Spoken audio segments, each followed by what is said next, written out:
Welcome, everyone, to the NFL edition of the Predictive Playbook. I'm your host, John Ryan.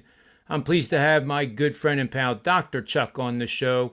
Last week, we did real well. In fact, the last 2 weeks, we've done very well. 14-4 against the spread, 82% winners, free picks on this show, college football, NFL combined.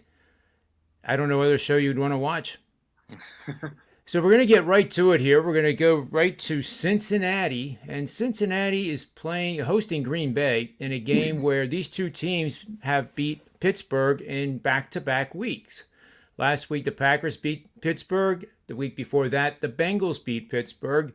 That might have some bearing on this matchup. Both teams are 3-1, and even in week 5, these games are pivotal for seasons because the season is so short. It's going to take place at Paul Brown Stadium in Cincinnati, Ohio. Green Bay is a 3-point road favorite with a total of roughly 50.5 points at the time of this recording. Dr. Chuck, tell me where to bet. Thank you, John. Yeah, we've had a great run here, so I'm hoping we can keep it up, especially with the plays we put out the other day. I want to get some more free plays to you. So I am looking at the Cincinnati game here. Green Bay coming to visit. Cincinnati probably is outplaying what a lot of people thought, thought to be maybe one of the worst teams in the league. I didn't really have them that way, but 3-1 probably is a bit of a surprise. I think they probably should be 4-0 with that loss to Andy Dalton injured, Justin Fields thrown in there. But they steadily, even though they have Joe Burrow, run the ball. They are the slowest paced team in the league, especially even neutral situations and down. They run 32 plus seconds per play. Only the Colts are slower. And in this day and age where rushing the ball 46% of the time puts you in the top 5 rushing play percentages, how football has changed, Green Bay's right there with them at 46%. This opened in the 47 range. We like to harken back to Westgate giving us all the lines for the entire season. That was 47. And so when it popped at 51.5 earlier, I think you might have to get 51. You might have to get 50.5, like John said now. Have a bunch of outs ready. But this should be a defensive struggle. Green Bay on the road again. They've looked better at home since the Saints game and in the last 3 weeks, of course, when the world was falling. But I don't think there's value on the spread, but I really love that spot on the under. I mean, a situation where we're winning this or pushing at worst at a 27-24, it's a lot of points for this game. I would totally fade that, and I love the under getting that spot. It's a value play.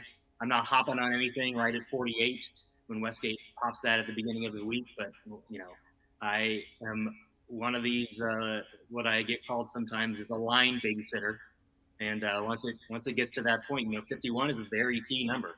It's more key in college football, but it's a huge number. It gives us 5 to 7 of the most popular final scores in the last 5 years, all as a pure win, and it's pure value. Yeah, I like the play a lot, Chuck. I really do. And I'm in the same fashion. I'm on an under as well, and it involves the team from the city of brotherly love and the Carolina Panthers. And this is an intriguing matchup. When I first saw it, I really didn't think I was going to go to the window with this one. But I am officially, and this is a 4% bet I'm giving out. I'm 8-1 this year in 4% best bets. We, Chuck and I give out 3, 4, and 5% or 3, 4, and 5 unit, if you will. And then the occasional, very, very rare, and sometimes never released 10 unit play. But 3, 4, and 5s are the way we bet and bet with the bankroll as pros. So in this game with the Eagles, this is going to take place at 1 o'clock, Bank of America Stadium in Charlotte, North Carolina. Carolina is a 3-point favorite, which is surprising, but they don't have Christian McCaffrey, but he is listed as questionable. The over-under is 45, and that has been drifting lower since it first opened.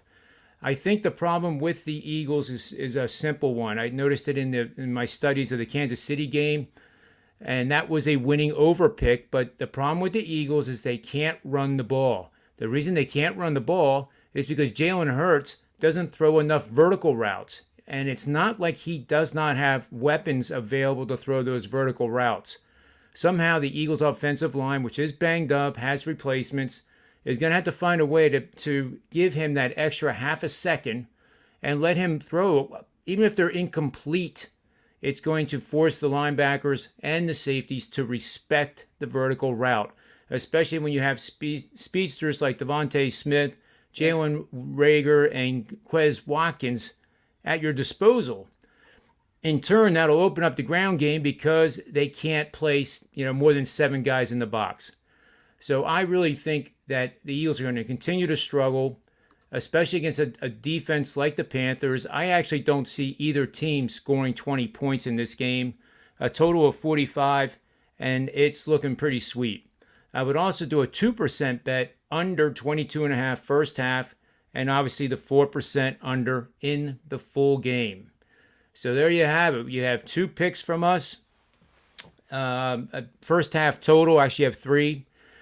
Under in the Philadelphia Eagles Carolina matchup, and under in Green Bay when they go to visit the Cincinnati Bengals in Week 5 NFL action. Dr. Chuck, thanks for your time. I really appreciate it. And on behalf of him, myself, everyone who watches these shows, may all the wins continue to be yours.